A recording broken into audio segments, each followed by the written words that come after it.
Mes chers compatriotes, la situation liée à l'évolution dans notre pays de la maladie à coronavirus Covid-19 m'amène à nouveau à m'adresser à vous.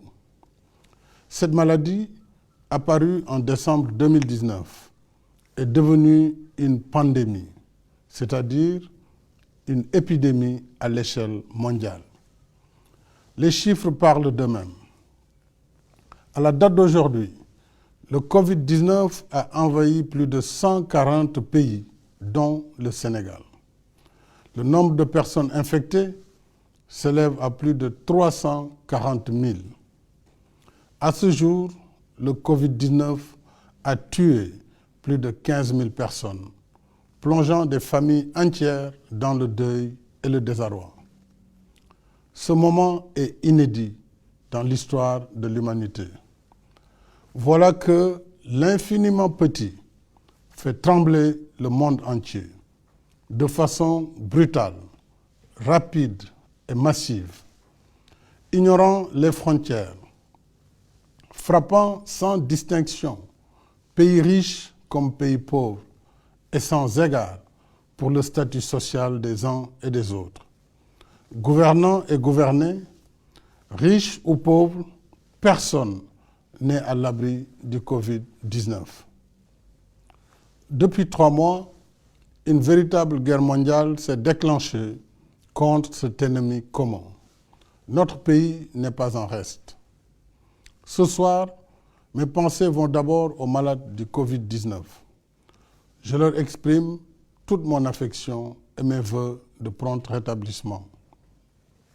J'encourage le ministre de la Santé et de l'Action sociale et l'ensemble de ses équipes dans la tâche difficile qu'ils mènent de jour et de nuit. Un personnel médical et paramédical dévoué est au front d'une lutte sans merci contre le Covid-19 pour notre salut. À tous ces braves hommes et femmes, je renouvelle mes remerciements et mon soutien dans ce combat risqué contre un ennemi vicieux, mortel et invisible à l'œil nu. Je salue nos forces de défense et de sécurité, ainsi que toutes les bonnes volontés mobilisées dans la lutte contre le Covid-19. J'exprime ma gratitude à toutes les forces vives de la nation, classe politique, majorité et opposition réunies, mouvements citoyens, partenaires sociaux, secteur privé, guides religieux et coutumiers et citoyens. Vous êtes nombreux à soutenir l'élan national de riposte contre le Covid-19. Depuis l'apparition du premier cas, le 2 mars dernier, le gouvernement a mis en place un plan de contingentement en cours pour endiguer la progression de la maladie. Mais de toute évidence, nous n'y sommes pas encore parvenus. Au contraire, d'un premier cas déclaré le 2 mars, nous en sommes aujourd'hui à 71 malades sous traitement dans les 4 arrondissements de Dakar, ainsi qu'à Mbao, Yeumbeul, Guédiawaye, Rufisque, Touba, Mbour, Thiès, Popenguine, Saint-Louis et Ziguinchor. 1561 personnes en contact avec la maladie sont présentement suivies et seront désormais confinées dans des réceptifs hôteliers par le ministère de la Santé et de l'Action sociale. L'épidémie qui était confinée à un seul foyer s'est étendue à d'autres localités du pays. C'est dire que le virus gagne du terrain. J'ajoute qu'à ce jour, il n'y a ni vaccin, ni médicaments homologués contre le Covid-19. Ce soir, mes chers compatriotes, et je vous le dis avec solennité, l'heure est grave. La vitesse de progression de la maladie nous impose de relever le niveau de la riposte. À défaut, nous courons un sérieux risque de calamité publique. En conséquence, en vertu de l'article 69 de la Constitution et de la loi 69-29 du 29 avril 1969, à compter de ce soir à minuit, je déclare l'état d'urgence sur l'ensemble du territoire national. Le gouvernement, les autorités administratives et l'ensemble des services de l'État concernés prendront toutes les dispositions nécessaires à l'application sans délai du décret sur l'état d'urgence. J'ordonne les forces de défense et de sécurité de se tenir prêtes en vue de l'exécution immédiate et stricte des mesures édictées sur l'étendue du territoire national. Conformément à la loi sur l'état d'urgence, ces mesures donneront en particulier aux autorités administratives compétentes le pouvoir de réglementer ou d'interdire la circulation des personnes, des véhicules ou des biens dans certains lieux et à certaines heures. D'interdire à titre général ou particulier tout cortège, défilé, rassemblement et manifestation sur la voie publique. D'ordonner la fermeture provisoire des lieux publics et lieux de réunion. D'interdire à titre général ou particulier les réunions publiques ou privées de quelque nature qu'elles soient susceptibles de provoquer ou d'entretenir le désordre. Ces mesures non exhaustives pourraient évoluer en fonction des circonstances. Elles sont assorties d'un couvre-feu sur l'étendue du territoire national de 20h à 6h. Une limitation et au besoin une interdiction sera imposée au transport de voyageurs de région à région. Le ministre en charge des Transports, en rapport avec les ministres de l'Intérieur et des Forces armées, prendra les dispositions nécessaires à l'application de cette mesure, y compris en milieu urbain.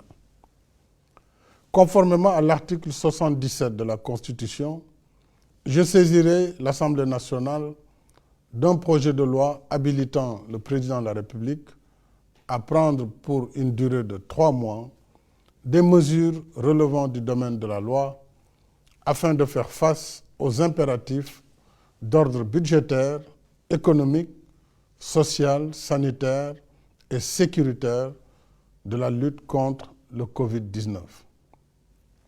Dans ce cadre, j'ai déjà entamé les consultations avec les institutions de la République. Je les poursuivrai demain avec l'opposition parlementaire. Je tiens en particulier à l'approvisionnement régulier du pays en produits médicaux et pharmaceutiques. Il en est de même pour les denrées de première nécessité. Le gouvernement mettra en œuvre des mesures de lutte contre toute hausse indue des prix. Je suis également soucieux des effets de la crise sur l'économie nationale. Pour en atténuer l'impact, j'ai créé un fonds de riposte et de solidarité contre les effets du Covid-19, Force Covid-19, qui sera doté de 1 000 milliards de francs CFA. Ce fonds sera alimenté par l'État et toutes les bonnes volontés. Je lance un appel à tous, au secteur privé et aux partenaires bilatéraux et multilatéraux, afin qu'ils apportent leur soutien aux forces Covid-19. Les ressources du fonds serviront, entre autres, à soutenir les entreprises, les ménages et la diaspora. Une enveloppe de 50 milliards sera consacrée à l'achat de vivres pour l'aide alimentaire d'urgence. Des mesures fiscales générales et spécifiques seront également prises en soutien aux entreprises. Au titre des mesures générales, il sera accordé une remise partielle de la dette fiscale constatée au 31 décembre 2019, due par les entreprises et les particuliers pour un montant global de 200 milliards. S'agissant des mesures spécifiques, elles bénéficieront aux secteurs les plus touchés par la crise du Covid-19, en particulier l'hôtellerie, la restauration, le transport et la culture. Ces mesures seront également étendues à la presse, compte tenu des changements induits dans ces grilles de programme et du rôle de service public qu'elles jouent dans le contexte de la crise. Les ministres en charge des finances et de l'économie prendront les dispositions nécessaires à l'application de ces mesures. Mes chers compatriotes, l'état d'urgence que je déclare aujourd'hui n'est pas une fin en soi. Il ne s'agit pas non plus d'arrêter l'activité économique. Il répond à un péril imminent si nous ne redoublons pas d'efforts. Face au péril, l'état d'urgence nous donne les moyens de renforcer nos rangs et d'intensifier nos efforts de lutte pour vaincre notre ennemi commun. Je rappelle que le virus porteur de la maladie ne se déplace pas de lui-même. Il circule à travers les personnes qui le portent, qui le déposent dans différents endroits et qui le transmettent ainsi à d'autres. Par conséquent, en limitant nos déplacements et nos rassemblements, nous arrêtons la circulation du virus. Si nous le faisons, nous avons la chance de gagner le combat contre le Covid-19. Par contre, et je vous le dis avec insistance, si nous continuons de faire comme si de rien n'était, le virus va se propager de façon encore plus massive et plus agressive. Et malgré leur dévouement, nos personnels de santé seront alors débordés et ne pourront plus contenir la situation. C'est le pire des scénarios. Nous ne le souhaitons pas. Alors, j'en appelle à une prise de conscience nationale sur la gravité de la situation. J'en appelle à la responsabilité de chacun et de chacune. J'en appelle à l'esprit citoyen et patriotique de toutes et de tous. Limitons nos déplacements. Évitons les rassemblements de quelque nature qu'ils soient. Il y va de notre propre santé et de notre propre vie. Il y va de la santé et de la vie de nos familles et de nos communautés. Mobilisons-nous, mes chers compatriotes. Ne laissons au virus ni la vie, ni nos vies. Il y va de notre salut. Il y va du salut de la nation.